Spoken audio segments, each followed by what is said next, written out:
नमस्कार मित्रांनो, आजचा विषय खूप महत्त्वाचा आहे आणि कदाचित पुढच्या काही दिवसात किंवा महिन्यात आपल्यासाठी मोठं आव्हान ठरू शकतो.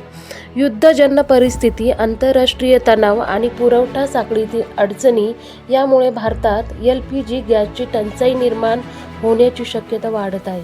आपण रोज स्वयंपाकासाठी वापरणारा गॅसच जर कमी पडला तर काय होईल हा प्रश्न अनेकांच्या मनात आहे. म्हणूनच आजच्या या व्हिडिओमध्ये आपण गॅसची बचत कशी करायची, शहरात राहणाऱ्यांनी कोणते पर्याय वापरावे आणि अशा परिस्थितीत आपलं किचन सुरळीत कसं चालू ठेवायचं हे सविस्तर पाहणार आहोत. हा व्हिडिओ शेवटपर्यंत नक्की पहा, कारण यातले उपाय तुमच्यासाठी खूप उपयोगी ठरू शकतात. भारतामध्ये वापरला जाणारा LPG गॅस मोठ्या प्रमाणावर आयात केला जातो.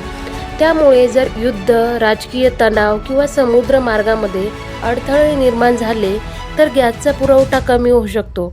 याचा थेट परिणाम म्हणजे सिलेंडर मिळायला उशीर होणे, किमती वाढणे आणि काही ठिकाणी पूर्ण टंचाई जाणवणे. म्हणूनच आधी तयारी मग चिंता नाही, हा विचार प्रत्येकाने लक्षात ठेवणे गरजेचे आहे. आता गॅसची बचत कशी करायची याबद्दल बोलूया. सर्वप्रथम प्रेशर कुकरचा जास्तीत जास्त वापर करा. भाजी, डाळ, तांदूळ अशा अनेक गोष्टी कुकरमध्ये पटकन शिजतात आणि त्यामुळे जवळपास अर्धा गॅस वाचतो.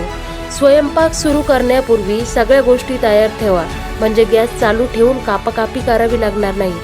भाजी शिजवताना झाकण वापरणे खूप महत्त्वाचे आहे, कारण त्यामुळे उष्णता टिकून राहते आणि गॅस कमी लागतो. तसेच लहान भांड्यासाठी मोठा बर्नर वापरणे टाळा. डाळ, तांदूळ यासारख्या गोष्टी आधी भिजवून ठेवल्यास त्या लवकर शिजतात आणि गॅसचीही बचत होते. फ्लेम नेहमी मध्यम ठेवा, कारण मोठा फ्लेम वापरल्यास गॅस जास्त वाया जातो. शक्य असेल तर एका वेळी जास्त अन्न शिजवून ठेवा, म्हणजे दिवसातून अनेक वेळा गॅस लावण्याची गरज पडणार नाही. आणि सर्वात महत्त्वाचे म्हणजे गॅस लीक होत नाही ना याची वेळोवेळी तपासणी करा, कारण छोटासा लीकही मोठं नुकसान करू शकतो.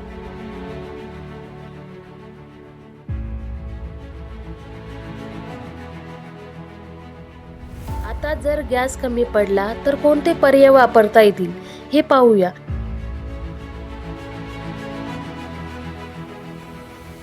शहरात राहणाऱ्यांसाठी इंडक्शन स्टोव्ह हा सर्वात चांगला पर्याय आहे.